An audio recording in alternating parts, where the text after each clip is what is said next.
Keep your wellness routine going strong all summer. Kachava's new travel packs help you stick to your daily ritual even when you're on the go. Just one packet of Kachava's all-in-one nutrition shake provides complete nutrition wherever you are, with 25 grams of protein, 6 grams of fiber, greens, adaptogens, and more. Simplify your daily ritual. Go to kachava.com and use code FITNESS for 15% off. That's KACHAVA.com, code FITNESS.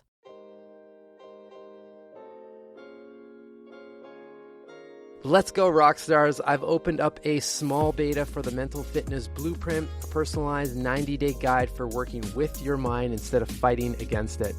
There's only 50 spots, so if you feel called to this work, I'd love to have you part of that first 50. Details are in the show notes or at mchampagne.com. Who are you?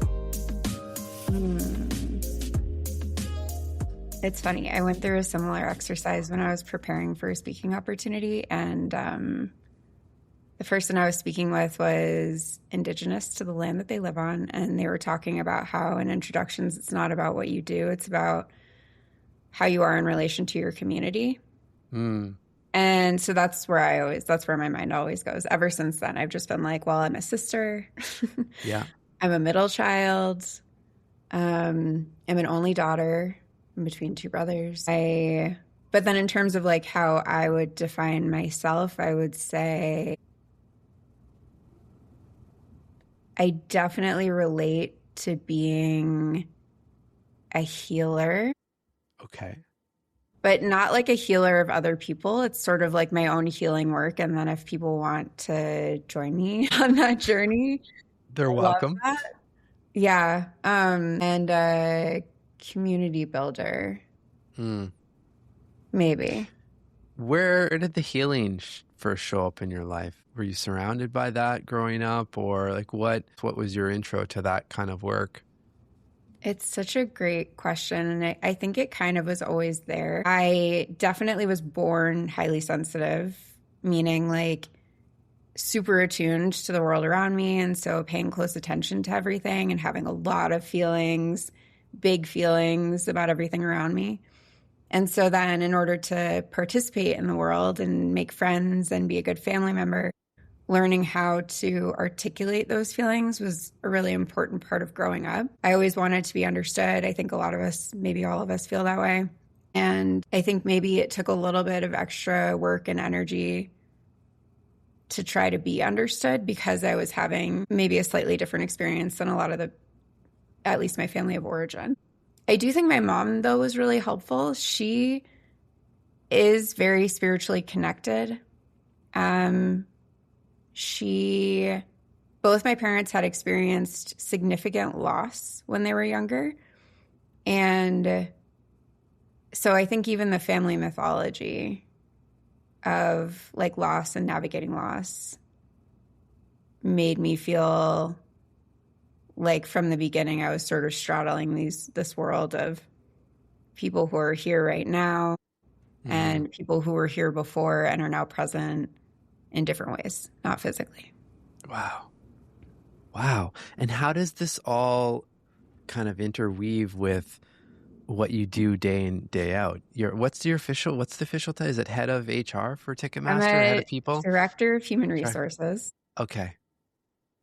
And I never write anyone off, is how I would say it influences my day-to-day. I see the workplace. I actually joke about this all the time, but it's like not even really a joke. I'm like, my work is my spiritual experience. Like I am having a spiritual experience at work every day. And I think Ticketmaster, because I've been there for 8 years, has been one of my greatest spiritual teachers. How so? Because being in HR is this really interesting role where people can come to you for anything. And you know from the very beginning of working in HR that there is no true separation between work and life. And that there isn't a separation between business and personal. And you are a gift just for saying that. That's not how it actually is spoken about. Sorry, I had to say that. Keep going. Thanks.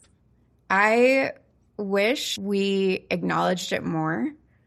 And so I think the reason the role feels very spiritual is because it feels like an opportunity to acknowledge that and to witness and like call forth everyone's humanity and notice our interconnectedness and yeah, to never write anyone off. To be able to say like, if a manager comes to me and says, oh, this person is underperforming, my first question is probably going to be like, oh, have you checked in with them to see if everything's okay?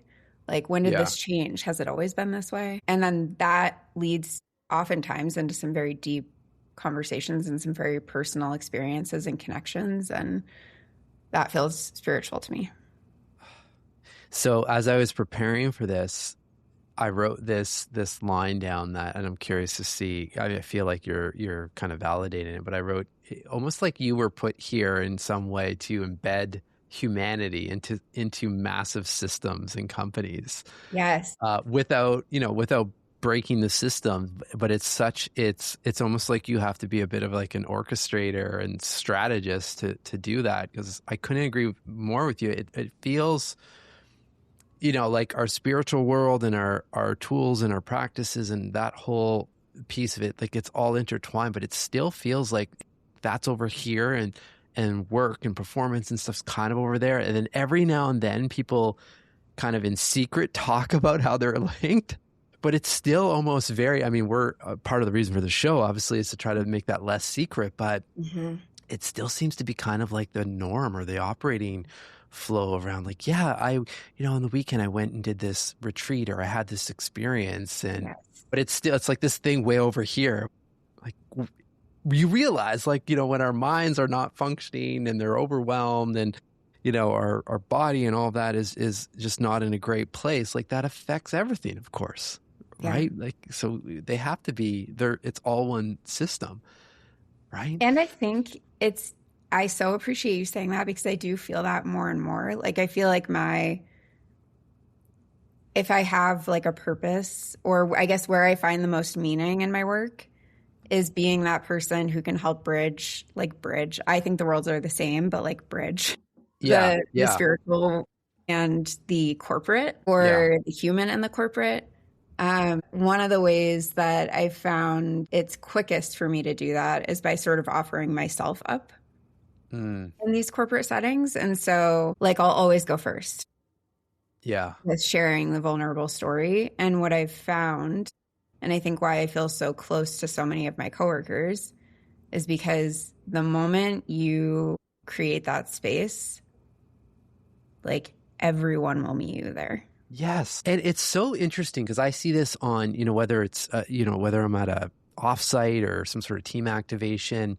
It's funny, depending on the person who brings me in and where they're kind of at on their journey, they're a little bit like, well, I don't know if the team's going to be into this, or are they going to be open? And I'm not doing anything crazy. I'm literally saying we might do a bit of guided breathing, and I say a bit, maybe 2-3 minutes. We're not doing full on holotropic breathing or anything too wild. But I always ask, who's done any kind of work like this? And 75% of the room of hands go up. And yes, that's what I mean. It's like a secret world a little bit. And I'm like, this isn't, not that there's anything wrong with what I'm about to say, but I'm not standing here in a robe. I'm not going to start banging on gongs or anything like that. Again, nothing wrong with any of that, but this is just regular. These are regular tools that have been around since the beginning of time. Why don't we leverage them and use them to our advantage, right? Especially now when it just feels like people's minds are so full and they need a pressure valve release, So how do we, I guess there's what you suggested, you kind of leading by example, which works in so many different cases. As parents, this works really well. Even, if I think about writing books, the editors are always more personal stories. Right. So the reader can see, them in the story. So it shows up in other areas, but in work, it seems like it takes a little bit more effort there. Do you have any kind of good use cases where you've seen this work really well? I honestly think where I've had the most success is just doing the thing, small experiments. And it takes a little bit of bravery and it feels vulnerable to be in an executive meeting and say, let's all pause and take 3 deep breaths. But then they do it. And I think yes. Right? Like, look at that. Yeah. And then everyone feels the difference. Yeah. Or, you know, if you're doing a more traditional icebreaker, like throw in something actually surprising. Yeah. Or another thing I love to do is, I mean, obviously in HR, you are trusted with a lot of confidential information. You have to keep it confidential. Yeah. But when people come to you, you can say with certainty that they're not alone in what they're experiencing. And while you can't always share exactly specifically what you mean by that, you can reassure them that you know for sure. Yeah. Like, you know for sure they're not alone in that experience. You know for sure they're not alone in wanting the team to feel more collaborative or to feel less gossipy or whatever. And then you can use that in aggregate as a foundation to like make the case for bringing it up in a meeting. I can say in a meeting, I've heard from a few of you that you really wish you felt safer to share more in these meetings. And knowing that a few of you have brought that up, what does that mean to you? And one of the ways I used to do this when I would do facilitations is I would start out by handing Post-it notes, which like such a classic facilitator thing, right? But hand out the Post-it notes, ask the question, have everyone write on their Post-it notes, put them up on the wall anonymously, categorize them. So I'd move them around and then they could see like, okay, all of us fell under, like shared this theme over here and this theme over here around psychological safety and around collaboration and around whatever else. And then they feel safer to start the discussion. So I think there's that I've experimented with a lot and I've had a lot of success with. I also think just being a little provocative, just like trying out the thing that feels a little bit like it's towing the line, which is kind of funny Courtney to say Spice. as an HR person. Yeah. But it's worth it. And, you know, it's not about showing up perfectly. It's about like just showing up. And then relationships also aren't about perfection. They're about repair. So hopefully if what do you hear in the breaks then from people when they go through something like that where you're, you know, they're like, oh, okay, that was worth doing. Like any comments or any things that come up or top of mind? Of what other folks have said to me after this? Well, just after doing any of these where you kind of put yourself out there or you go through the kind of the Post-it exercise, like what I'm always curious with the conversations that happen in the breaks, because usually that's even for me, people will be like, oh, when you talked about this, then there's like this whole story that comes after that. And I'm like, oh, that's fascinating. So I'm curious, like what's been the receptivity of some of these exercises? Folks have been there receptive every single time. Yeah. So I no longer doubt that people want to share and want to show up for each other. I deeply believe that everyone is good.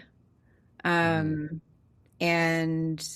that's because when I create a space or give people permission, because a lot of times people are looking to HR for permission, when I give people permission to do the kind thing and to show up for each other and to listen actively and to offer trust and then see how it goes, they like 99% of the time take it and run with it. And you can see the relief. You can like,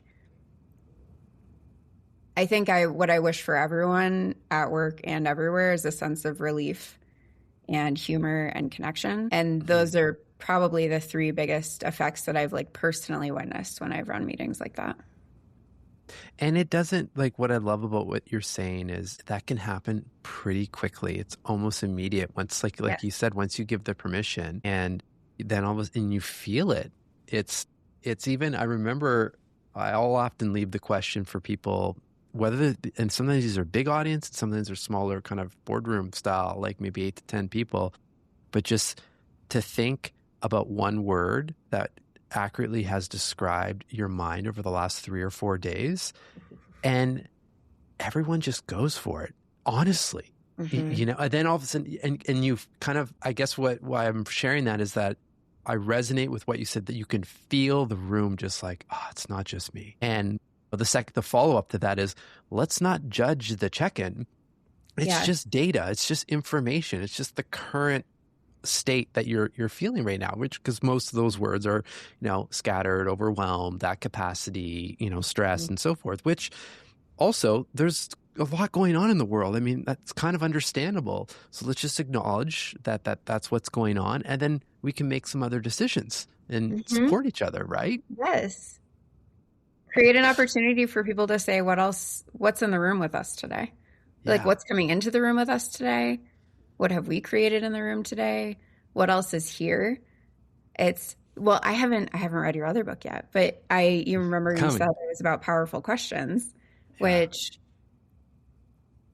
learning about powerful questions like changed the game for me. Learning about powerful questions in my coaching training and then starting to use them at work and seeing the effect was huge, because growing up, I was more of a perfectionist, and I definitely thought like you have to ask the perfect question to get the right answer. You have to present the information in such a way that I look smart and informed asking the question. And then I learned about powerful questions, and sometimes the question will be like, okay, and what's there for you? I don't have to bring anything to that question. Like, I don't need to bring context. I don't need to bring background. I'm literally just creating something that someone else can react to, and trusting that they have the natural curiosity, wisdom, resourcefulness, creativity, that they'll have a response. And they always do. Yeah. Well, and questions like that, and there's one that I want to bring up that you shared before we started recording that I think falls in this category, but like questions like that with a team, and like that could be 5 or 10 minutes of the meeting, but just opens up this whole other level of connection, and that can blow out. I mean, not to say that, you might need other conversations down the road depending on, kind of what comes up, but on average, at least what I've seen, is just even in a few minutes, you can blow out a lot of mental clutter and stuff that is just on people's mind, and then get to what you're there, whatever the objective of coming together as a team or whatever you're working on. And you do that from a much clearer mental space and feeling supported, and that you have permission and so forth. And I feel like the question that you left earlier before we hit record, what do we owe each other? I don't know. I mean, you provide the context. You just kind of dropped that huge, awesome question, and we didn't talk about it, so we saved it for now. But I don't know. I feel like that could fit, but you let me know. Like what? Give us a little context around a question. That's my new favorite question. I feel like that's the question I've been living my whole life, and I didn't actually find the words until recently. Until I was like recording my podcast, and I went to title an episode. And when I was titling the episode, I realized that was the question I had been asking the whole time. And I was asking it in the context of family of origin sort of versus chosen family, or also there's a moving truck outside. So let me know. It's all good. We'll take that out. Okay. Or we'll leave it in. It's real. Or we'll leave it in. Yeah, exactly. So what do we owe each other in that context was more specific around, like, we have these families maybe who raised us, or in my case, I have a family that raised me. And then I went out into the world and I found a lot of family out in the world. And there is a healthy tension there, particularly being someone who's relocated a bunch. And so more tactically, like, how frequently am I visiting folks, and what am I bringing to their lives, and what does that connection look like, and all of that. But I think it's also a bigger question collectively that we've all been grappling with, especially over the last 10 years of pretty intense political divide and various uprisings and movements that have been amazing to see. And like, when do we owe each other grace, and when do we owe each other challenge? Yeah. So it's not really I don't really like questions to have answers anyways. True philosopher. I love it. Yeah, I think it's just it's really important. I think the most important thing is that we're just continuing to ask the question. Oh, I mean, you're You're speaking my language. And Right. that's because that's the big thing. I feel, to the point in what you mentioned, like there's just so much going on and so forth. Then what happens is we kind of all just cocoon and we go into this bit of this autopilot circuit. And that's when you stop asking questions. And then all of a sudden it's how did I get here? Or why do I feel like this? Or right, versus just even to your point, like it's not that you're going to come out with a bunch of answers, but you're going to think. And the thinking, in my opinion, is the superpower of living at least present day at this point. Because then you can, even with AI and all of this stuff that they're like all these beautiful opportunities, you have to be able to think and Yes. ask the right questions, even to prompt these models and so forth, and see what other people can't see. Like that's kind of the competitive advantage I feel with teams that are mentally fit. Like they're just operating at another level and they feel good. We all win. We get the benefit from whatever you're doing or whatever you're working on, and you're a better partner, friend, spouse, like all of that stuff. Yes. Yeah. And then you can also liberate yourself from explaining yourself, and you can liberate yourself from trying to categorize anyone else, and you can liberate yourself from the judgment that comes with all of that. Like I'm very anti-shame. Like I just think there's no return on investment in shame. There's no argument for shame that I haven't heard one anyways. Yeah. That was compelling enough to believe it. And I think a lot of the wounds in the world right now are shame based. Yeah. Shame and judgments. We just collect those. Like we're expert collectors of all of that stuff. Yeah. And let that out. And I feel like questions are like the antidote. Yeah. What other tools I know you're trained in yoga, I believe, Reiki. Like what are some of your go-to practices to help just regulate, your nervous system as you're operating in this world as well? And I don't want to speak for you, but for me, I know that I get caught often and I'm like, whoa, but thankfully the tools, I think you catch yourself faster, but you feel a lot as well. And that's also an interesting place to be. Yes. I do ask myself a lot of questions, and I have almost like checklists that I learned in therapy over time. So if I notice what I'm feeling, which I think is step one. And then once I notice what I'm feeling, I'll usually go through a very simple checklist of am I hydrating? What was my sleep like last night? Yeah. When was the last time I connected with someone I love? What have I been doing to nourish my body? When was the last time I went outside? And 99% of the time when I go through that checklist, I did miss some very basic. Yeah. These are fundamentals. Something. Yeah. And so some of that feeling that lives within me, it was triggered by maybe something I saw on the news, but it can also be addressed internally by me taking better care of myself and reminding my body that right now, right here, I'm safe. Yeah. And it's not, I think I used to be very critical of people doing that because I read it as just sticking your head in the sand and not caring deeply enough about the world and I was like, no, you need to stay aware. You need to be paying attention to everything, and you need to engage in the suffering.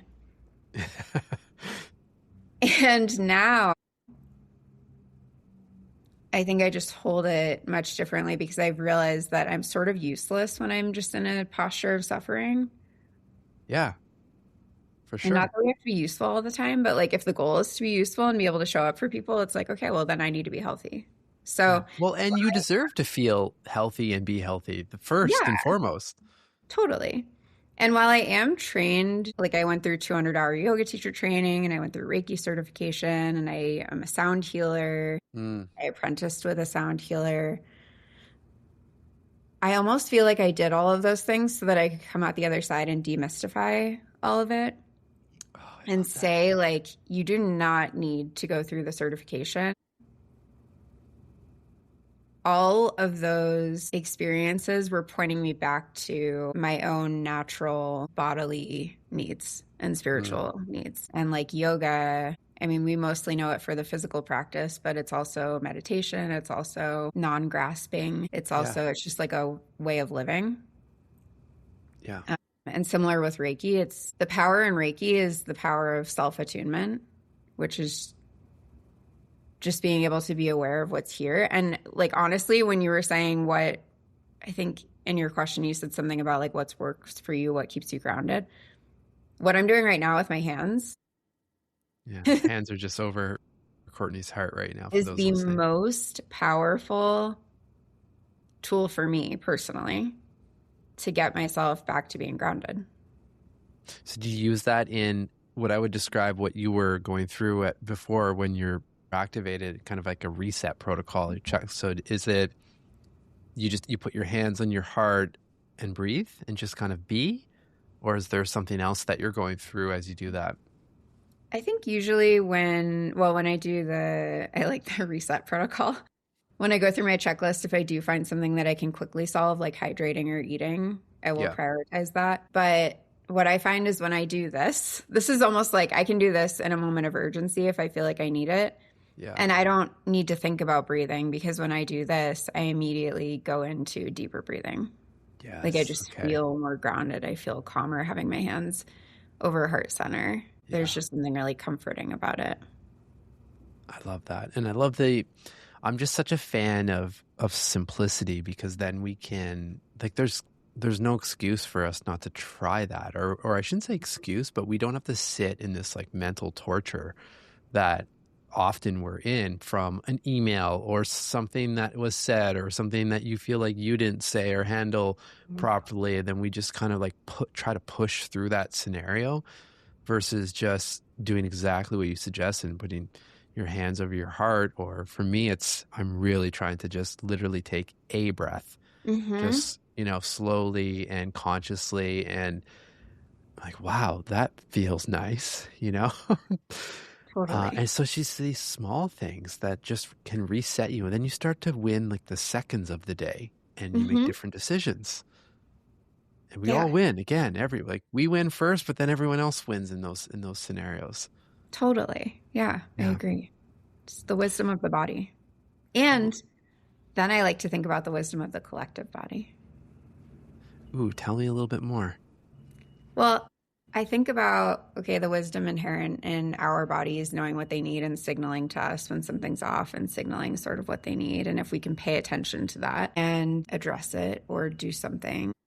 Is that when you're feeling, it could be a physical pain in your body or when you're feeling an emotion somewhere in your body? Is that what you mean? Yeah, I think a lot about when I was younger, but in my 20s especially, I had a terrible fear of flying. I was absolutely terrified every time I got on a plane and would have anxiety attacks, and it was miserable. And I kept trying to address it psychologically of like, I need to find the right, I need to take medication, which I'm very pro, I take Prozac and it's great, but that wasn't going to help me with my fear of flying. Sure. I was like, I either need to take medication or I need to find the right, therapeutic methodology that's going to help me out of this. And then what ended up curing my fear of flying literally in a moment, and then I never was afraid to fly again, was realizing that if I focused on my body and I just relaxed my physical body, anxiety went away. What did that look like for you? Like, what was grounding? You just doing a body scan? Grounding my feet on the floor of the plane, taking a posture of confidence. So broadening my shoulders, opening my chest to allow more room to breathe, dropping my shoulders away from my ears, letting my hands soften so that they're not gripping the seat rest, just sort of letting everything go a little bit slack but grounded. Yeah. And once I did that, my heart rate slowed down, my breathing slowed down, and then the anxiety went away. And I realized that any previous time I had boarded a plane with the story that I was afraid of flying, my body would immediately tense up and it would make it hard to breathe, which is how I would then go into an anxiety attack. And so when I took a posture of peacefulness, yes, then my mind followed. And I think about that too with the collective body, where collective body to me meaning like all of humanity or all of the world or all of I see. whatever you want to include, taking a posture of peacefulness. And Yeah. what would that do for us? I have so many. I mean, first of all, what you described, I can think of about 100 other use cases that we could use that for. So it's so powerful. Thank you for sharing. Even just doing it right now, I was like, oh, I didn't realize I'd been like. Exactly, right? Totally. It's so powerful. And then the collective, I feel like Joe Dispenza's work keeps popping up in my world around just around. And there's someone I'm doing a project with where he's been into this research as well, just showing the power of like what they're seeing when people are collectively meditating and how that's changing literally frequencies around in specific areas around the world, whether that's a physical object or other things that they're like legitimately measuring. It's so powerful, this like collective consciousness. I think I'm curious what you think about this, but there's obviously a lot of discussion around AI and this, and like it's all this kind of talk around who's adopting it and using it in a way that, can kind of be ahead of the curve. Like it's obviously not going away and so forth, and can be a competitive advantage, and it's also freaking people out. But I think there's a whole other layer of like the people, the leaders, the individuals who can tap into another layer of consciousness is like the thing that, and I don't know about you, but I feel a bit of a shift on like people that are doing that. For me, it's like you're not alone. Like you're being guided in a way, and stuff starts to happen that is hard to explain, like synchronicities or opportunities that like how, where did that come from? And it's also on this plane of, I think there's a lot more people than we think that are doing or have practices to tap into this, but they're just not talking about them because it's seen as like, are you woo-woo? Are you crazy? Yes. But I've had a few chats on this show alone where, business owners where they've said, the team comes in with a bunch of data to make a decision and I take it all in, but then everyone leaves and I sit in silence for 15 or 20 minutes and put myself 6 months down the road having made the decision. And if anything feels off in my body, it's a no. And this is, for anyone that knows, this is Naveen Jain, the CEO of Viome. And he's like, it saved millions of dollars when, on the outside, it looked like a hell yes kind of thing. And I'm like, that's just one example. But yes, you just brought up like 10,000 thoughts for me. Okay. I wrote a couple of them down because I was like, I don't want to miss these and I'm getting excited. Yeah. Okay. First of all, I'm super passionate about sort of being a translator of corporate speak for woo-woo folks and woo-woo speak for corporate folks. It's like one of my favorite things. And to your point, I think a lot of people already have a foundation, so we're not actually that different. Yeah. I think the basis for my passion, going back to the beginning of our conversation, is my family of origin. They are probably some of the most pragmatic, practical, utilitarian, grounded in what's here and what's visible folks you've ever met. My dad was like military. Both my parents went to Catholic school. My mom grew up on military bases. My dad was military. And very structured systems where there were decisions that were offered as truth. And so a lot of my articulating myself, or like trying to articulate myself growing up, was finding the translation for like what I'm experiencing, packaging it in a way that my dad in particular could understand. And we still have that experience. But as you were talking about AI, one of the things that I'm loving most is, and I keep meaning to create a Venn diagram for LinkedIn because I've been posting a lot more on LinkedIn recently. The Venn diagram of what my most spiritual friends are telling me and what my most tech bro friends are telling me is a perfect circle. Which is just like, write this into existence. Like, prompt this into existence. And those two groups in my life are some of the most similar groups, but they're not really talking to each other. They don't know they're talking to each other, but they're both using AI. And then there's a lot of folks in the middle who I think are using it because a lot of companies now have like usage stats that you have to meet, or they're using it because they're like, they want to grow in their career and it's an important tool, at least they're being told, but haven't necessarily experienced the power of it, because I think to experience the power of it, like your AI interface can only meet you at the depth that you're willing to prompt it at. Mm-hmm. So if you're not prompting it deeply, it's not going to give you a lot of depth back, which is why I think it's important for conversations like this, so that we can all remind each other, like, you can prompt AI with powerful questions. And you can also have AI prompt you with powerful questions. I've been brought into tears going, like, just from my book research, prompting AI to have and having these one-to-one conversations in the research. I'm just blown away at what's possible. But you have to ask questions. There were two other AI specific things I was thinking about. I love Esther Perel's podcast, Where Should We Begin? And it's generally like couples therapy. And the episode I listened to yesterday was this person and their AI companion. Oh, wow. And what was so resonant about it was that having Esther Perel in the room allowed the human in the room to see how the AI companion in the room was revealing something to them about themselves. Okay. Which is what we can experience in any relationship. Yeah.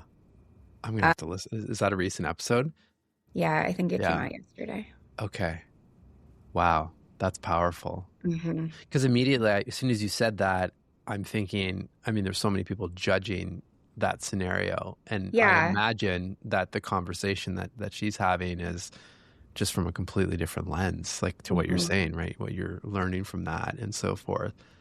And the human was bringing to the room, because the human has another therapist, and was bringing to the room, my therapist is concerned that because of my attachment to my AI companion, that I'm going to have trouble with my human attachments going forward. And Esther would like encourage the human to ask the AI companion about that. And it created this really interesting dialogue where it was like the humans in the room, the AI companions in the room, Esther's in the room, and then also the human's knowledge from their therapist was in the room. And it was like a collective coming together to help this human sort out like what of this is actually me. Yeah. Like I've projected this love onto this AI companion, but maybe what it's actually feeding back to me that I love so much is parts of me that had gone unloved or unnoticed. Yes. And so the power in that. What keeps coming back in my mind in almost everything that we've spoken about is, again, just giving ourselves the permission to ask these questions and have a conversation like this that, I mean, I can't wait to listen. Like, look at all the beauty that seems like came from just going to a place where I think the vast majority of people are just, you would use a scenario like that as a clickbait kind of headline, you know, like this, look where we're headed with, you know, this technology and so forth. And again, always kind of going down that negative fear-based path. But if we give ourselves the permission to go another route, or at least be open and ask the questions, like you can just unlock this whole other world of opportunity and perspective. I love flipping a what if question. Yeah. Gosh, we are just blowing through time here. What in all the right ways? Maybe one of my final questions for you, Courtney, like what do you hope for, or what also just excites you about the chapters ahead that we're walking into, as I guess maybe as a society, but then also just on the topics we've brought up around this kind of work and these questions within workplaces and so forth? I am really excited about a lot of things. I think we've been going through a reckoning, and I actually like where we are landing. I think the initial reaction, or at least the initial reaction that people share outwardly, is oftentimes like fear or anxiety. But we're also seeing a lot of humor around it. Yeah, you're right. So it's a lot of memes that make the, memes about like the world ending and we're still talking about performance reviews or Yeah. whatever, but I think there's like importance in the levity. Yeah. I think we're learning how to play in the reckoning. I think, and that's super important for creating. I'm hearing a lot more from like world builders. So I like wanted to be sure I mentioned this book. I love this book. It's called What It Takes to Heal, and it's by Prentice Hemphill. And Prentice Hemphill is definitely a world builder. And reading this book, it's similar to the conversation we've been having, where it's about like belonging in the collective. How do you rest in the collective, whatever the collective is going through? Well, it's that liminal space that we spoke about before we hit Right. record, right? Like how do you live in that space of, it's like a between space. There's change, there's a bunch of uncertainty and so forth, which can be very scary and because of the uncertainty. But it also, again, what if, like the flip side of that can be pretty beautiful if, we leverage some of our tools and like reset and put our hands on our heart and like be in that moment and see what it's offering us. Yes. And the anxiety is always pointing us towards what we actually want. So Yeah. I've Hard to become accept that at the beginning, but so true. so hard, so hard. And also like totally fine not to accept it at the beginning. Like I'm always telling people, I'm like, here's just a seed that you can plant. You don't need to water it right now. Like feel your anxiety, feel all your feelings, go there. And then think about what you're afraid of. Like, what is the anxiety telling you you are afraid of losing? And then instead of just grasping onto it, like, how do you nourish that thing so that it's stronger and less susceptible to whatever you feel is putting it at risk? So many good questions. I love a question. I mean, I've written so many down, and we've got endless amount of journaling brought to you by Courtney. So thank you. Thank you for this conversation. This is what happened. I haven't recorded a podcast in like 2 weeks, so I'm just like bursting. I'm like spiritually pent up. Yes. Well, I'm here to collect all of that. I'm so grateful that we could do this, and I suspect this probably won't be the last. Just, I don't know about you, but the energy just feels really good and feels like a really important conversation to get out into the world. And I hope everyone listening that you're taking something from this. I can't imagine you're not, just from the prompts alone. So thank you for making the time. And then I think a higher thank you for just kind of coming full circle from our conversation, but you like injecting that humanity into these big systems and companies and so forth. Like that's a big task, but I also feel like it feels like you can hold it in a healthy way. Totally. Which is really so needed and so appreciated. So thank you for that. Thank you so much. Thank you. I feel like we're on the journey together, and I'm so glad that our mutual friend Mel brought us together. So shout out to Mel too.